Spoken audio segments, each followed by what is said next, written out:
దేవుని నామమునకు మహిమ కలుగును గాక.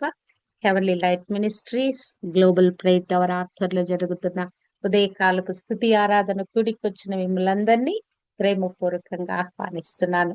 దేవుని మహాకృపను బట్టి 9 నెలలు కాపాడబడి 10వ నెల మొదటి పరిశుద్ధ దినలోకి తోడుకొని వచ్చిన దేవాది దేవునికి లెక్కింపలేని కృతజ్ఞతాస్తుతులు చెల్లిస్తున్నాను. లోకమంతా అనేక విధాలుగా గతించిపోతా ఉంది. నిన్ను నన్ను మన కుటుంబాలను దేవుడు తన కనుపాప వలె కాపాడి తన రెక్కల నీడలో భద్రపరిచి ఆరోగ్యమిచ్చి ఆయుష్నిచ్చి పోషించి సంరక్షించి ఇలాగున మన జీవితాలను కొనసాగింప చేస్తున్న ఆ దేవాది దేవునికే లెక్కింపలేని కృతజ్ఞతాస్తుతులు మహిమ ఘనత ప్రభావాలు ఆరోపిస్తున్నాను. ఈ దినానికి మరొక ప్రత్యేకత ఉందండి. మనము ఈ ఉదయకాలపు స్తుతి ఆరాధన కూడిక ప్రారంభించి ఈ దినముతో 5 సంవత్సరాలు కంప్లీట్ అయినాయి. హల్లెలూయా హల్లెలూయా. 6వ సంవత్సరంలో ప్రవేశింప చేసిన దేవాది దేవునికి మరి ఆయన పాదముల యొద్ద సాగిలపడుతూ ఆయన పాదాలు ముద్దాడుతూ వినమ్రురాలునై మరి నా యొక్క కృతజ్ఞతలు తెలియచేస్తున్నాను. ఈ యొక్క పరిచర్యలో సహకరిస్తూ పాలిభాగస్తులైన ప్రతి ఒక్కరి మీదకి దేవుడు తన మెండైన అభిషేకము కుమ్మరించును గాక. వారి ప్రయాస ప్రభునందు పడే ప్రతి ప్రయాస అది ఎన్నడూ వ్యర్థం కాదు. మరి తప్పనిసరిగా దేవుని యొద్ద నుంచి బహుమానాలను రివార్డ్స్ ను అనుగ్రహింప చేస్తుంది. హల్లెలూయా. ఈ యొక్క 5 సంవత్సరాలు నాతో పాటుగా సహకారులు వచ్చిన ప్రతి ఒక్కరి మీద ఇంకా దేవుడు వెండైన అభిషేకము కుమ్మరించును గాక. తలాంతులు వెలికి తీయును గాక. కృపావరాల చేత నింపును గాక. ఇంకను తన యొక్క సేవా పరిచర్యలో ఘనమైన పాత్రలుగా వాడుకొనును గాక. ఈ లోకంలో మనము వెలుగుతూ అనేక మందిని వెలిగించుదుము గాక. మనం మండుతూ అనేక మందిని మండించుదుము గాక. హల్లెలూయా హల్లెలూయా హల్లెలూయా. యోహాను సువార్త అధ్యయనం చేస్తా ఉన్నాము. 11వ అధ్యాయంలో ఉన్నాము. నిన్నటి దినము మరి ప్రభు మరి యొక్క బేతనీయులో ఉన్న ఒక కుటుంబానికి కలిగిన అనుబంధం గురించి మనం ధ్యానిస్తూ వచ్చాము. మార్తా మరియా లాజరు వారు బేతనీలో నివసిస్తున్నారని, వారికి ప్రభుకి ఒక గొప్ప అనుబంధం ఉందని, ప్రభు వారిని ప్రేమిస్తున్నాడని, మరి ఆ ప్రేమిస్తున్నటువంటి వారిలో లాజరు మరి రోగి అయి ఉన్నాడని ప్రభుకి వర్తమానం వచ్చింది. ఆయనను ప్రభు అక్కడ 2 దినాలు అక్కడే ఉండిపోయాడట. 11వ అధ్యాయము 7వ వచనము. అటు పిమ్మట ఆయన మనము యూదయకు తిరిగి వెళ్ళుదుమని తన శిష్యులతో చెప్పగా, ఇక్కడ 2 దినాలు అయిన తర్వాత ప్రభు మరి ఇప్పుడు మన యూదయకు తిరిగి వెళ్దామని శిష్యులతో చెప్తా ఉన్నాడు. ఇప్పుడు శిష్యులుకి కన్ఫ్యూజన్ అయిపోయింది. యూదయ అనేది చాలా పెద్ద మరి సమస్యతో కూడినటువంటి ప్రదేశం. అది ప్రభుకి ప్రాముఖ్యంగా క్రీస్తు ప్రభుకి చాలా ఇబ్బంది కలిగింప చేసే ప్రదేశము. అక్కడ ఉన్నటువంటి యూదులు మత పెద్దలు మరి వారందరూ కూడా ప్రభు మీద మరి వ్యతిరేకంగా మాట్లాడుతున్నారు. ఆయన కొట్టడానికి చూస్తున్నారు. ఆయన దూషిస్తా ఉన్నారు. ఆయన రకరకాలుగా మరి హింస పెడతా ఉన్నారు. మరి ఆయన ఎప్పుడు కూడా వారు అంగీకరించడం లేదు. మరలా యూదయకు వెళదాం అంటాడేంటి ఈయన? యూదయకు వెళితే చాలా పెద్ద సమస్య ఉంది కదా. ఈ సమస్యను తప్పించుకొని ఎక్కడో దూరంగా వచ్చి క్షేమంగా ఉన్నాం ఇక్కడ, అక్కడికి పోతే సమస్య కదా అని చెప్పేసి వీళ్ళు చాలా కన్ఫ్యూజన్ అయిపోతున్నారు. మరి ఆ యొక్క 31వ అధ్యాయము 10వ అధ్యాయంలోనే మనం ముందు ధ్యానించినట్లుగా మరి ఆ 31 నుంచి 33 వరకు ఆయన మీద ఎంతో దూషణ మాటలు పలుకుతూ ఎంతో వ్యతిరేకత చేస్తున్నారు కదా కదా. మరి అక్కడికి వెళదామంటాడేంటి ఈయన అని వారికి అర్థం కాదు. మరలా అక్కడికి వెళదామని శిష్యులతో చెప్పగా వాళ్ళు చాలా కన్ఫ్యూజన్ అయిపోయారు. ఆలోచనలో పడిపోయారు. అయ్యో ప్రభు ఏంటి మరలా సమస్యలోకి వెళదాం ఏంటని వాళ్ళు దీర్ఘంగా ఆలోచించారు. మనం కూడా ఏదైనా ఒక విషయాలు కుటుంబంలో మాట్లాడినప్పుడు ఏదైనా గతించిపోయిన అనుభవంలో నుంచి మరలా ఇప్పుడు కూడా వర్తమానంలో కూడా మనం ఏదైనా చేయటానికి ప్రయత్నిస్తే ఖచ్చితంగా మరి గృహంలో ఉన్న వారిలో ఒక కలవరము, ఒక భయము, అయ్యో! మరలా ఎందుకు, ఇలా ఎందుకు ప్రవర్తిస్తున్నామనే ఒక ఆందోళన కలుగుద్ది. శిష్యుల్లో కూడా అదే ఆందోళన కలుగుతా ఉన్నది. 8వ వచనంలో అంటున్నారు, ఆయన శిష్యులు, బోధకుడా, ఇప్పుడే యూదులు నిన్ను రాళ్లతో కొట్ట చూచుచుండిరి, అక్కడికి తిరిగి వెళ్ళుదువా అని ఆయనను అడిగిరి. అబ్బా! ఇప్పుడు వాళ్ళకి చాలా పెద్ద సందేహం వచ్చింది. వారు ఇక ధైర్యం చేసి మాట్లాడుతా ఉన్నారు. ప్రభు సాధారణంగా మరి ప్రభు చెప్పే మాటలు వింటూ వారు కొనసాగుతారు. మధ్య మధ్యలో పేతురొక్కడే మాట్లాడతాడు. ఏదైనా ఒక సందేహం ఉంటే, ఏదైనా ఒక విషయం ఉంటే ఆయన కొంచెం దుడుకుగా ప్రవర్తించి మరి ఆయన మాట్లాడతాడు. కానీ ఇక్కడ అందరు శిష్యులు, అందరిలో ఇదే సందేహం మరి మొలకెత్తింది. అందరూ ఇదే భావనలో ఉన్నారు. శిష్యులందరూ కలిసి, బోధకుడా, ఇప్పుడు యూదులు నిన్ను కొట్టటానికి కొట్ట చూచుచుండిరి, తిరిగి మళ్ళా అక్కడికి వెళతావా? ఇదెంతో పెద్ద సమస్య ఉన్న ప్రదేశం కదా! వాళ్ళు నిన్ను తృణీకరిస్తున్నారు గదా! మొన్న గూడా ఇప్పుడే గదా! రీసెంట్‌గా అక్కడి నుంచి వచ్చాం మనం. రాళ్ళతో కొట్టబోయారు గదా! అంటే మరి మరలా నువ్వు అక్కడికి వెళతావా అని వీరు సందేహము వ్యక్తపరుస్తా ఉన్నారు. నిజంగానే ప్రభుని వారు యూదయలో ఎంతగానో వ్యతిరేకిస్తా ఉన్నారు. ఆయన బోధనలు వ్యతిరేకిస్తా ఉన్నారు. మరి స్వస్థతలు పొందుకుంటున్నారు, మేళ్ళు పొందుకుంటున్నారు. జన సమూహాలని ఆయన బాగు చేస్తా ఉన్నాడు. అవన్నీ చక్కగా తీసుకుంటున్నారు. కానీ ఆయన బోధ వినటానికి, ఆయన మాటలు వినటానికి వారికి ఇష్టం లేకుండా అయిపోయినది. దేవునితో నువ్వు సమానుడిగా చేసుకుంటున్నావు. దేవుని కుమారుడని చెప్పుతున్నావు. దేవ దూషణ చేస్తున్నావు. ఇదిగో ధర్మశాస్త్ర గ్రంథంలో ఇలా రాయబడింది లేవీకాండంలో. కనుక నిన్ను రాళ్లతో కొట్టుతామని వాళ్ళు ఖచ్చితంగా చెప్పారు.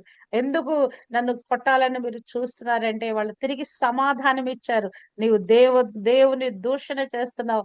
దేవునితో సమానుడుగా ఎంచుకుంటున్నావని మరి ఖచ్చితంగా చెప్పారు గనక తిరిగి అక్కడికి వెళతావా అని ఇక్కడ వీళ్ళు చాలా భయపడుతూ ప్రభుని ప్రశ్నిస్తున్నారు. అందుకు యేసు, పగలు 12 గంటలున్నవి కదా! ఒకడు పగటి వేళ నడిచిన ఎడల ఈ లోకపు వెలుగును చూచును గనుక తొట్రుపడడు. ప్రభు ఇలాగున సమాధానం ఇస్తున్నాడు. ఇప్పుడు మనం పగటి వేళలో ఉన్నాం, రాత్రి వేళ లేము. కనుక మనము తొట్రుపడే పరిస్థితి లేదు. పగలు ఎన్ని గంటలుంటాయండి? 12 గంటలుంటాయి. ఉదయం 6 గంటల నుంచి సాయంకాలం 6 గంటల వరకి పగలు కదా! మరి తర్వాత సాయంకాలం అయిపోయిన తర్వాత మరి రాత్రి. ఈ విధంగా కాలాలు విభజించబడినాయి. ఇక్కడ ప్రభు అంటున్నాడు, 12 గంటల సమయము మానవునికి ఇవ్వబడింది. ఎందుకు? ఈ 12 గంటల సమయంలో పనులు చేసుకోటానికి వెలుగుంటది గనక, వెలుగులో పనులు చేసుకోటానికి దేవుడు ఈ సమయం ఇచ్చాడు. ఈ సమయంలో ఎవరైనా తొట్రుపడతారా? మరి ఈ పగలున్న ఇంత కాలము మానవుడు పని చేయాల్సిందే. తనకు అప్పజెప్పబడిన ఆ పనిని మానవుడు చేయాల్సిందే. నిద్రపోవటానికి వీలు లేదు. సోమరుగుంటానికి వీలు లేదు. ఎవరికి ఏ పని అప్పచెప్పబడితే ఆ పని మానవుడు చేయాల్సిందే. పగలు 12 గంటలున్నవి కదా! పగటి వేళ ఒకడు నడిస్తే వాడు తొట్రుపడడు గదా! అంటే మానవుని జీవితానికి దేవుడు వెలుగు దయచేశాడండి. తన జీవితం మీద వెలుగును ఉదయింపచేశాడు. ఈ పాపముతో, చీకటితో, మరణాంధకారంలో ఉన్న ఈ లోకంలోకి దేవుడు వెలుగు ఉదయింపచేశాడు కదా! ఉదయకాలము చీకటంతా ఇప్పుడు మన వేకువజామున లేచినప్పుడు అంతా చీకటి మబ్బుగా ఉంటది.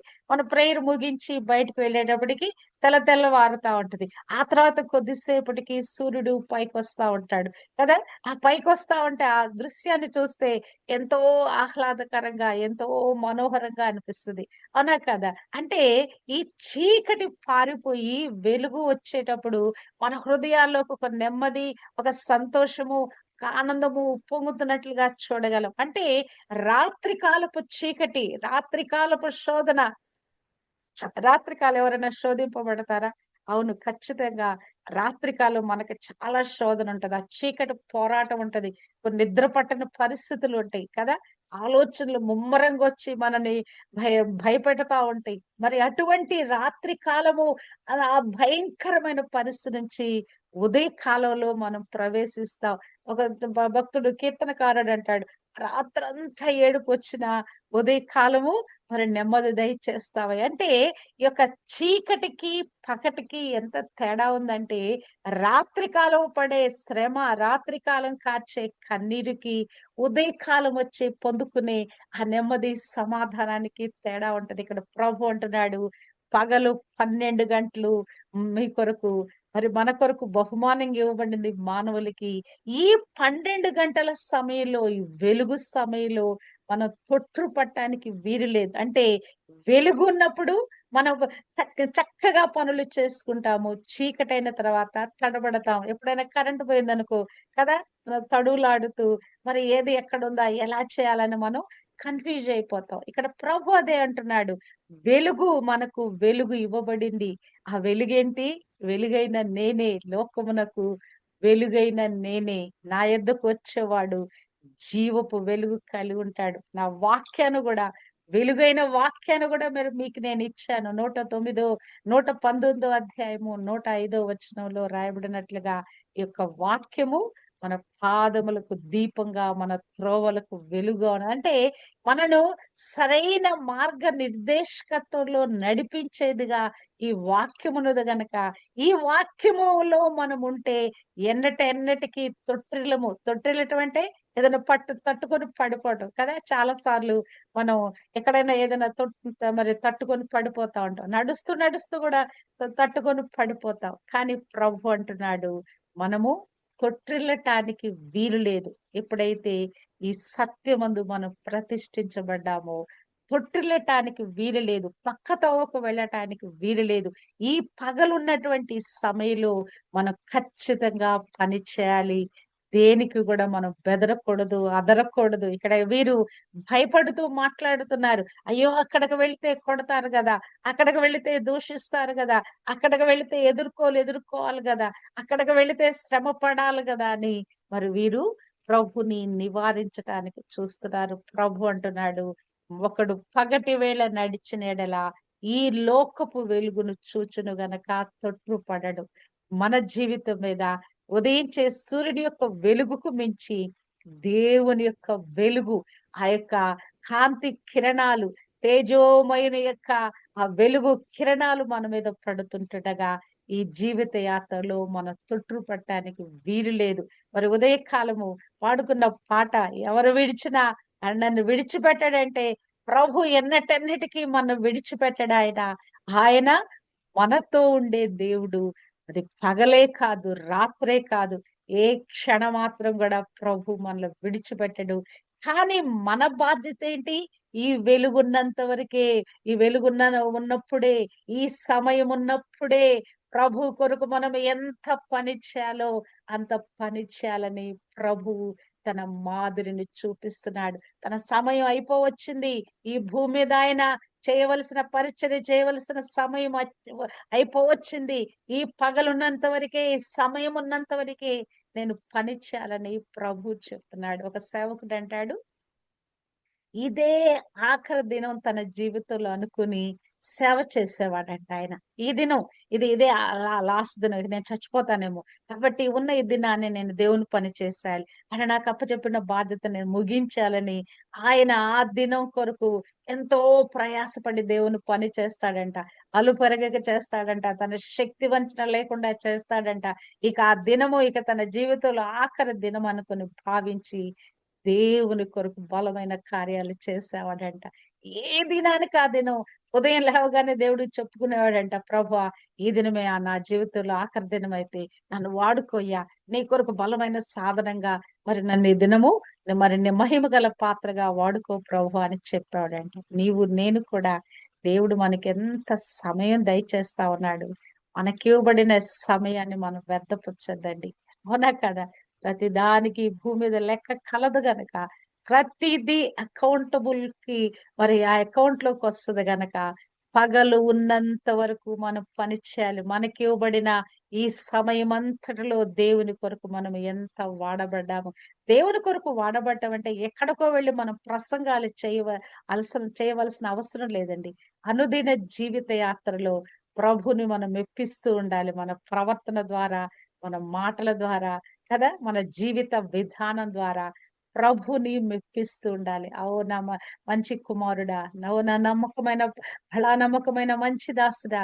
ఓ నా కుమార్తె అని ప్రభువు మనను బట్టి సంతోషిస్తూ ఉండాలి. మరి పౌలు భక్తుడు అంటాడు గలతీయులకు రాసిన పత్రికలో, నేను మనుషులను సంతోషపెట్టువాడుగా ఉన్నానా? దేవునిని సంతోషపెట్టువాడుగా ఉన్నా అంటే ప్రతి సమయంలో కూడా మనము దేవునిని సంతోషపెట్టువారుగా మనకివ్వబడిన ప్రతి దానిని సద్వినియోగపరుచుకునే వారులుగా అంటే ఈ లోకంలో మనకివ్వబడే ఈ యొక్క మరి అనుదిన జీవిత అవసరాలే కాదండి. ఆత్మీయ జీవితంలో దేవుడు మనకి ఏం అనుగ్రహింప చేశాడో వాటన్నిటిని గూడా మనం సరైన విధంగా ఉపయోగించుకోవాలి కదా! ప్రభు టాలెంట్స్ యొక్క ఉపమానం చెప్తాడు. ఒకడికి 5 ఇచ్చాడు, ఒకడికి 2 ఇచ్చాడు, ఒకటికి 1 ఇచ్చాడు. 5 కలిగిన వాడు 5 తీసుకొని వాడు వెళ్లి బాగా కష్టపడ్డాడు. వాడికున్న శక్తి, సామర్థ్యం, తెలివి, బుద్ధితో తిరిగి 5 సంపాదించాడట. మరి 2 ఉన్నవాడు కూడా అదే స్థాయిలో కష్టపడ్డాడు. వాడికి ఇవ్వబడిన రెండిటితోటి కష్టపడ్డాడు. మరలా తిరిగి 2 సంపాదించాడట. అక్కడున్నవాడు ఏం చేశాడంట తిరిగి దాన్ని తీసుకొనెళ్ళి మరి భూమిలో తవ్వి పెట్టాడంట. ప్రభువుకి ఆ యొక్క చెప్పినటువంటి ఉపమానంలో ఆ యజమానికి ఎంత కోపం వచ్చిందంటే, సోమరమైన చెడ్డదాసుడా! దాన్ని తీసుకెళ్ళి సహకారులకు ఇచ్చినా గూడా వడ్డీ వచ్చేది గదా! దాన్నెందుకు నువ్వు వేస్ట్ చేసావు? అవునా కాదా? ఆ డబ్బు తీసుకెళ్ళి బ్యాంక్‌లో పెట్టినా గూడా దానితో వ్యాపారం చేస్తే అభివృద్ధి కలిగింది. కేవలం బ్యాంక్‌లో పెట్టుకున్నావు గూడా బ్యాంక్‌లో ఇంట్రెస్ట్ ఇచ్చేది గదా! వచ్చేది గదా! దాన్నెందుకు మూలన పెట్టావు?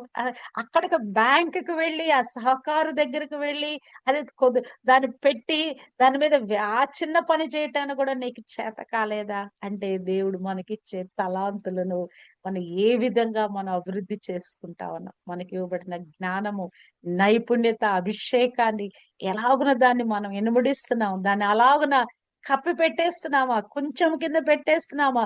మనలో ఉన్న వెలుగు, మనలో ఉన్న శక్తి, సామర్థ్యాన్ని ఆ మంచం కిందనో, కొంచెం కిందనో పెట్టి వేస్తున్నామా?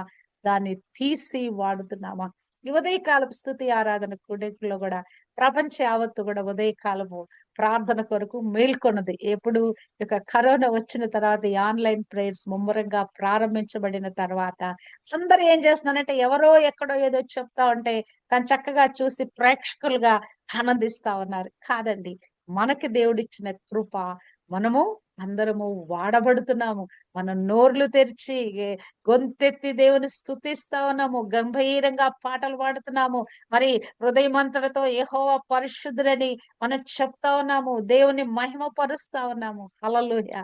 ప్రభు పరిచర్యలో మనము పాలిభాగస్తులమై ఉన్నాం. మనము కూడా మనలో ఉన్న తలాంతులకి మనం మెరుగు పెడతా ఉన్నాం.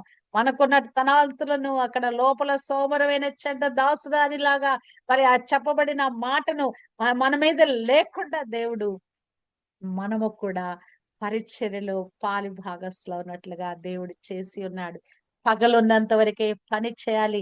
యెహోవా దొరకు కాలముననే ఆయనను వెదకుడి. ఆయన సమీపంగా ఉండగానే వేడుకొనుడి. ప్రభు మనకిప్పుడు ఎంతో సమీపంగా ఉన్నాడండి. ఎంతో అందుబాటులో ఉన్నాడు. మన యొక్క ఉత్తర భారతదేశంలోకెళ్తేనంట అసలక్కడికి బైబిల్ పట్టుకెళ్ళటానికి వీలు లేదంట. మొన్న దైవజనుడు మా దగ్గరకొచ్చాడు గదా! మరి ఒక 30వ తారీఖు మన దగ్గర కూడికయింది గదా!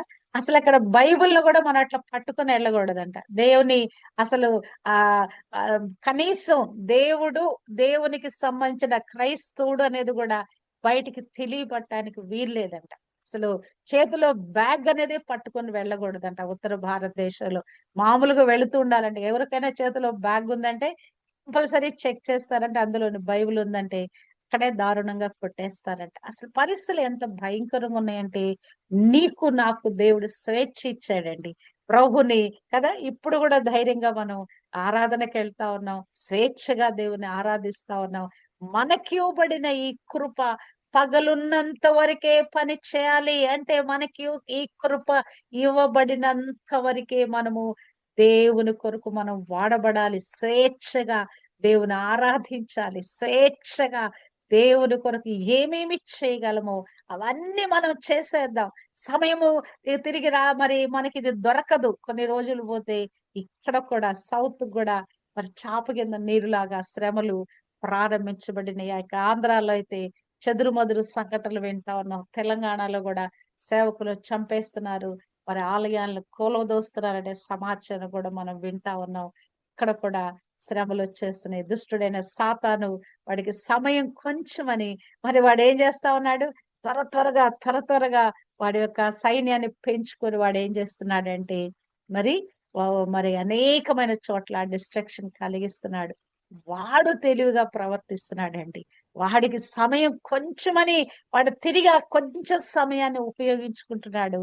క్రైస్తవులమైన మనం ఇవ్వబడిన ఈ యొక్క సమయాన్ని, ఈ యొక్క టాలెంట్స్ ని వీటన్నిటిని కూడా మనము పక్కన పెట్టేస్తాం. కనుక మేల్కొందాం. ఈ ఉదయకాలము మేల్కొందాం. ప్రభు మరొకసారి మనకిచ్చిన దర్శనాన్ని ఒకసారి మరలా మనం పునః పరిశీలించుకుందాం. ప్రభు మాట సెలవిచ్చుచున్నాడు. దానిని ప్రకటించు స్త్రీలు గొప్ప సైన్యముగా ఉన్నారు. హల్లెలూయా! దుష్టుడైన సాతాను వాడు సైన్యాన్ని వాడు పెంచుకుంటున్నాడు. మరి మనము మనకివ్వబడిన దర్శనాన్ని, స్త్రీలకుగా మనకివ్వబడిన దర్శనాన్ని మనం ఏ విధంగా దానిలో ప్రయాసపడుతున్నాం. మనకొక దేవుడు దర్శనం ఇచ్చాడు. స్త్రీలారా మేల్కొనండి. మీరందరూ కూడా ఒక్కొక్కరు ఒక సైనికురాలై ఉన్నారు. ఆ సర్వాంగ కవచము ధరించి దుష్టుడైన సాతానుని ఒక చేతిలో ఆ రెండంచెల వాడిగల ఖడ్గము పట్టుకొని వాడి లోపలకు చేత విశ్వాసం అనే డాలు పట్టుకొని వాడు వేసే బాణాలన్నిటిని కూడా ఎదుర్కోగలిగిన శక్తి సామర్థ్యం కలిగి ఉన్నారు. అంతేకాదు మన టీం కి దేవుడు ప్రత్యేకంగా ఇచ్చిన ఒక బాధ్యత. మరి ప్రతి సమయమందును మరి మరి విజ్ఞాపన ప్రార్థనలు చేయటానికి దేవుడు నిన్ను నన్ను ఎన్నుకున్నాడు. ఇవట్టిగా దేవుడు మనల్ని సమకూర్చి మనం ఈ ఉదయకాల ప్రార్థన ద్వారా, ఆరాధన ద్వారా మేళ్ళ మీద మేళ్ళు పొందుకోవటం కాదండి.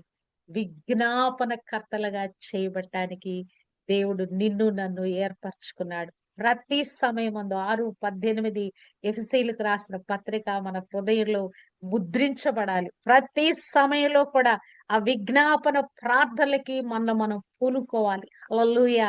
అది ఏ సమయమన్నా ఇదిగో ఎవరికో బాగలేదని చెప్తే వెంటనే మనము ప్రతిస్పందించిన వారమై వారి కొరకు ప్రార్థించే విజ్ఞాపనాత్మను మనము కలిగి ఉండాలని దేవుడు కోరుకుంటున్నాడు కదా! మరి బంధకాలలో ఉన్న వారిని జ్ఞాపకం చేసుకోవాలని ఖచ్చితంగా మనకు బోధించబడిందండి. ఎవరెవరు శ్రమల్లో ఉన్నారు, ఎవరెవరు కీడుల్లో ఉన్నారు, ఎవరెవరు ఇరుకుల్లో ఉన్నారు, ఎవరెవరు బాధల్లో ఉన్నారు, సమస్యల్లో ఉన్నారు, వారి కొరకు మనం ప్రత్యేకంగా ప్రార్థించబద్దులమైన 6:18లో రాయబడిన మాట. ఆత్మ వలన ప్రతి సమయమునందును ప్రతి విధమైన ప్రార్థనను, విజ్ఞాపనను చేయుచు ఆ విషయమై సమస్త పరిశుద్ధుల నిమిత్తమును పూర్ణమైన పట్టుదలతో విజ్ఞాపన చేయుచు మెలకువగా ఉండుడి. మనకి ఇవ్వబడిన యొక్క దర్శనంలో ప్రకటించే స్త్రీలుగా మార్చబడే మనము ముందుగా ఈ అభ్యాసంలో మనము రావాలి. ప్రతి విధమైన ప్రార్థన, విజ్ఞాపన ఆత్మ వలన ప్రతి సమయమందు సమస్తమైన పరిశుద్ధుల నిమిత్తము పూర్ణమైన పట్టుదలతో విజ్ఞాపన చేయుచు మెళకువగా ఉండాలి. నిజంగానే లోకంలో ఎన్ని సమస్యలున్నాయంటే ఎటువైపు చూచినా సమస్యేనండి. అవునా? టీవీ తిప్పామా అక్కడ పలానా చోట భూకంపం, పలానా చోట అల్లర్లు, పలానా చోట విమానం పడిపోయింది, పలానా చోట ఇటు విధంగా వరదలొచ్చినాయి, పలానా చోట యుద్ధాలవుతున్నాయి. అంతేనా? కదా! ఇంకా లోకంలో అనేకమైన అత్యాచారాలు జరుగుతా ఉన్నాయి. వీళ్ళని దొంగిలించారు, వాళ్ళ మీద దౌర్జన్యం చేశారు, ఇటు విధంగా నరహత్యలు జరిగినాయి. అబ్బా! ఇవే వార్తలు మనకు వినపడుతున్నాయా? ఇంకేమన్నా వినబడుతున్నాయా? కదా! రోజు రోజుకి ఒక దౌర్జన్యాలు పెచ్చురిల్లిపోతున్నాయి. ఘోరమైన కృత్యాలు జరిగిపోతా ఉన్నాయి. మనం ఏదైనా వార్త వినాలంటే భయపడేటట్లుగా ఉన్నది. అవునా కాదా? ప్రపంచ పరిస్థితులు. మనం నెమ్మదిగా ఎలా ఉండగలం? అవునా కాదా? నిశ్చింతగా ఎలా ఉండగలం? నిద్రపోతూ ఎలా ఉండగలం? పగలు 12 గంటలు మనకిచ్చాడు గదా! ఈ 12 గంటలు మనం పని చేయాలి గదా! ఇంకా నిద్రపోతులుగా, సోమరిపోతులుగా ఉందామా? ప్రభు అదే అంటున్నాడు. నాకున్న సమయం కొంచెమే ఉంది. నేను చేయవలసిన పనుంది గనక వెళదాం. తిరిగి యోదయకి వెళదాం. అక్కడ చేయవలసిన ఒక ప్రాముఖ్యమైన కారణం ఉంది. అక్కడికి వెళదామని ప్రభు వారిని ప్రోత్సహిస్తున్నాడు. ఈ ఉదయకాలం నిన్ను నన్ను కూడా ప్రోత్సహిస్తున్నాడు. పగలు మీకు ఈ సమయం ఇవ్వబడింది. ఈ సమయాన్ని మీరు వ్యర్థపరచుకోకండి. ఇచ్చిన ఈ సమయాన్ని మీరు సద్వినియోగపరచుకోండి. ఇక్కడే ఎఫెసీ 5లో రాస్తాడు. మీరు జ్ఞానుల వలె ప్రవర్తించాలి. ఎలా? దేని కొరకు? అజ్ఞానుల వలె ప్రవర్తిస్తే సమయాన్ని మీరు పాడు చేసుకుంటారు. మీరు జ్ఞానుల వలె ప్రవర్తిస్తే సమయాన్ని మీరు సద్వినియోగపరుచుకుంటారని కూడా ప్రభు మాట్లాడతాడు. కనుక మనము ఒకప్పుడు చీకటిలో ఉన్నాం కదా! చీకటిలో నుంచి దేవుడు మనల్ని వెలుగులోకి తీసుకొచ్చాడు. మృతకరమైన పరిస్థితిలో మరి చనిపోయి బ్రతికున్నాము కానీ ఆత్మలో మృతమైన స్థితిలో ఉన్న మనలను వెలుగులోకి తీసుకొచ్చాడు. బ్రతికింప చేశాడు కదా! అందును బట్టి మనమేం చేయాలి? 5:15, 16లో రాయబడినట్లుగా దినములు చెడ్డవి గనక మీరు సమయమును పోనీక సద్వినియోగము చేసుకొనుచు అజ్ఞానుల వలె కాక జ్ఞానుల వలె నడుచుకొనున్నట్లు జాగ్రత్తగా చూచుకొనుడి. మెళకువగా ఉండుడి. ప్రార్థన చేయుడి. ఎడతెగక ప్రార్థన చేయుడి. శోధనలో ప్రవేశించకుండానట్లు ప్రార్థన చేయుడి. ప్రతి ఒక్కరి గురించి ప్రార్థన విజ్ఞాపనలు చేయండి. ఇవన్నీ చేస్తూ ఇవన్నీ ఎప్పుడు చేయగలవు? సమయాన్ని మనము సద్వినియోగం చేసుకున్నప్పుడు. పగలు 12 గంటలు మనకు సమయం ఇవ్వబడింది. ఈ సమయాన్ని మనము సద్వినియోగం చేస్తూ అజ్ఞానుల వలె కాక జ్ఞానుల వలె ప్రవర్తించండి అని ఇక్కడ ప్రభు ఉదయకాలము మనతో మాట్లాడుతున్నాడు. ఎప్పుడైనా కూర్చొని ఈ దినచర్యను ఎప్పుడైనా మీరు ఆలోచించారా? ఇదిగో ఈ దినం ఉదయకాలం లేచిన తర్వాత ఉదయకాలం ప్రేయర్ లో పాల్గొన్నాం. ఆ తర్వాత రాత్రి పడుకునేంత వరకు ఎంతవరకు దేవుని కొరకు నేను ఉపయోగపడ్డాను? ఈ యొక్క ఇవ్వబడిన ఈ దినములో ఎంతవరకు దేవుని కొరకు నేను నా సమయాన్ని వెచ్చించాను? ఎప్పుడైనా మీరు గమనించారా? ఎప్పుడైనా ఆలోచించారా? ఎప్పుడైనా కూర్చొని రాత్రి పడుకోబోయేటప్పుడు ఈ విషయం ఆలోచించండి. ఎంత సమయము దేవుని కొరకు నేను వాడబడ్డాను? దేవుని కొరకు నా సమయం ఇచ్చాను. బైబిల్ చదువుకున్నట్లా లేకుంటే వ్యక్తిగత ప్రార్థనలో, లేకుంటే ఎవరికైనా చేసిన విజ్ఞాపన ప్రార్థనలో, ఎవరికైనా కౌన్సిలింగ్ చేసే దాంట్లో, ఎవరి కొరకైనా మరి ప్రార్థన అవసరం ఉంటే వారి కొరకు ప్రార్థించే దాంట్లో, లేకుంటే దేవుని కొరకు ఇంకేదైనా ఉపయోగపడే పని చేసే దాంట్లో ఎంత సమయము దేవుని కొరకు మనం వెచ్చించాము. ఇది మనము పరిశీలించుకుంటే మనం సిగ్గుపడతామండి. అరే! ఈ దినమల్లా ఇంత దినంలో ఇన్ని గంటల సమయంలో నేను దేవుని కొరకు నేనేం వాడబడలేదా అంటే అవునా గదా! గుండె చెరువైపోద్ది. ఎప్పుడైనా ఆలోచించి చూడండి.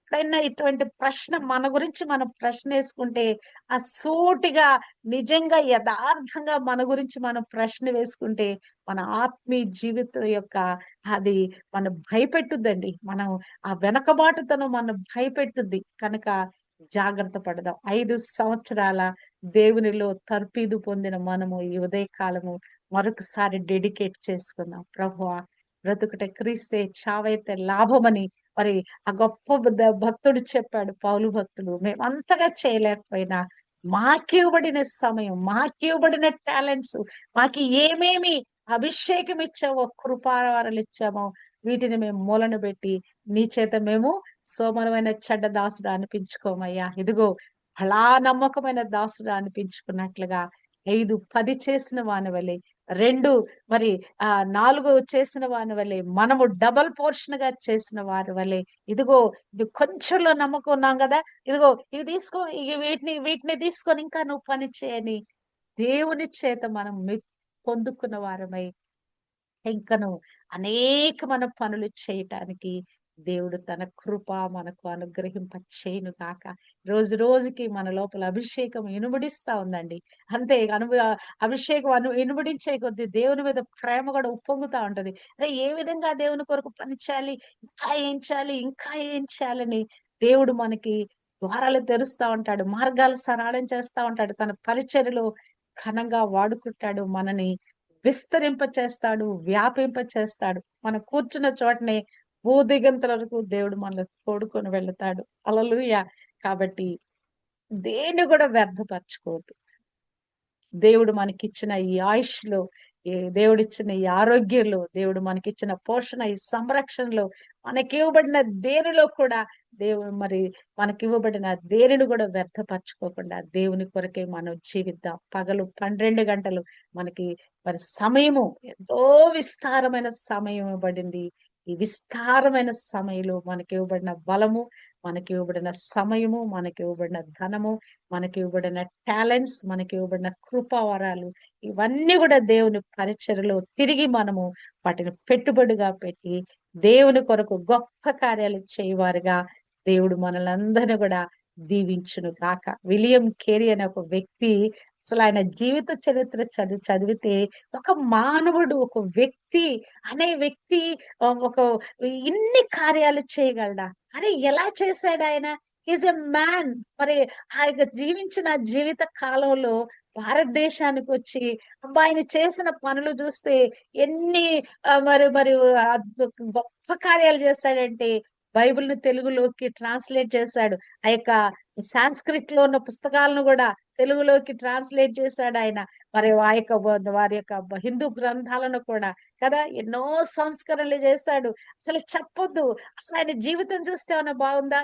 కొడుకు చనిపోతాడు, భార్య పిచ్చిదైపోద్ది, రకరకాల సమస్యలు పడతాడు, ఈ యొక్క ముద్రణాలయం కాలిపోద్ది. అసలు ఆయన పడిన బాధలు, కానీ ఆయన పోరాటము, ఆయన దేవుని కొరకు జీవించిన జీవితము అసలు ఎంతగా ఇన్స్పైర్ చేస్తుందంటే, అందుకే జీవిత చరిత్రలు చదవాలండి. దేవుని యొక్క భక్తులు దేవుని కొరకు ఎలా జీవించారు పాత కాలంలోనే పుస్తకాలు మనం చదవాలి. చదివే కొద్దీ మనకి విషయ పరిజ్ఞానం కలుగుద్ది. దేవుని మీద వారు ఎట్టి విధంగా దేవుని కొరకు జీవించారనే విషయాలు మనకు తెలుస్తాయి. మనము కూడా దేవుని కొరకు ఎలా జీవించాలని ఒక అవగాహన మనకు కలుగుద్ది. వెనక నుంచి ఎవరో ఒకళ్ళు మనకు చెప్పటం, ఆత్మదేవుడు మనలోంచి మాట్లాడటమే కాదు, ఆ జీవిత గాథలు మన మీద ఒక ఇంపాక్ట్ చూపిస్తాయండి. కనుక వీలైనప్పుడల్లా ఎక్కడైనా బుక్ స్టోర్‌కి వెళ్తే ఆ యొక్క అవకాశం ఉన్నప్పుడల్లా బుక్స్ తెచ్చుకొని చదవండి. కుటుంబంలో వారి చేత చదివించండి. నేనైతే నా మట్టుకు నేనైతే నా మనసారా బోలెడన్ని పుస్తకాలు నేను చదివాను. నాకున్న సమయం అంతటిని కూడా నేను వ్యర్థపరచుకోకుండా అనేకమైన పుస్తకాలు నేను చదివాను. మరి బిడ్డలను కూడా ప్రోత్సహిస్తున్నాను. కనుక అటు విధంగా మనమందరం కూడా మరి పగలున్నంత వరకే పని చేద్దాం. మనకు ఆఖరి శ్వాస వరకు కూడా ఎంత పని మనకు అప్పచెప్పబడితే ఆ పనిలో మనము ముందుకు కొనసాగుదాం. మరి ప్రపంచం అంతా కదా తెల్లబారు ఉన్నది, పంట చేతికొచ్చినది. మరి ఎవరిని కదిలించిన కళ్ళనీళ్లు జాబరి జాలువారే పరిస్థితిలో ప్రపంచం ఉంది. కనుక వీలైన వారందరికి కూడా మన ప్రేమను పంచుదాం. మన యొక్క ఆత్మాభిషేకం ద్వారా అనేక మందికి మనం సహాయం చేద్దాం. అటు కృప దేవుడు మనకు అనుగ్రహింప చేయును కాక. దేవుని యొక్క సమయాన్ని మనము సద్వినియోగము చేసుకుందుము కాక. అట్టి కృప మనందరికీ దేవుడు అనుగ్రహింప చేయును కాక.